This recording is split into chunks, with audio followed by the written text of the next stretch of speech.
The wizard. കളത്തിൽ ഇന്ദ്രജാലങ്ങൾ തീർത്ത major ധ്യാൻചന്ദിനെ ലോകം വിളിച്ച പേര്.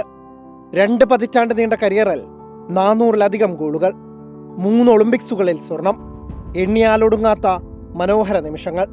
കായിക ലോകത്തിന് ഇന്ത്യയുടെ മഹത്തായ സംഭാവനയാണ് ഹോക്കി താരം മേജർ ധ്യാൻചന്ദ്. 1936 ഒളിമ്പിക്സിൽ ധ്യാൻചന്ദിന്റെ കളിമികവിൽ അമ്പരെന്ന് സാക്ഷാൽ അഡോൾഫ് ഹിറ്റ്ലർ നൽകിയ വാഗ്ദാനം ജർമ്മൻ പട്ടാളത്തിലെ കേണൽ പദവിയാണ്. അത് നിരസിക്കാനും ജീവനുള്ളിടത്തോളം ഇന്ത്യക്കൊപ്പമെന്ന് പറയാനും ധ്യാൻചന്ദിന് മറിച്ചൊന്ന് ചിന്തിക്കേണ്ടി വന്നില്ല. ആ മഹാനായ കളിക്കാരനോടുള്ള യഥാർത്ഥ രാജ്യസ്നേഹിയോടുള്ള ആദരസൂചകമായാണ് അദ്ദേഹത്തിന്റെ ജന്മദിനമായ ഓഗസ്റ്റ് 29 ദേശീയ കായിക ദിനമായി രാജ്യം ആചരിക്കാൻ തുടങ്ങിയത്. ഇതിഹാസ താരത്തെ ഓർക്കുന്നതിനൊപ്പം കായിക മേഖലയെ പ്രോത്സാഹിപ്പിക്കുന്നതിനും ആരോഗ്യമുള്ള ഒരു ജനതയെ കെട്ടിപ്പടുക്കുന്നതിന്റെ ആവശ്യകത വിളിച്ചോതുന്നതിന്റെയും ദിനം കൂടിയാണിത്.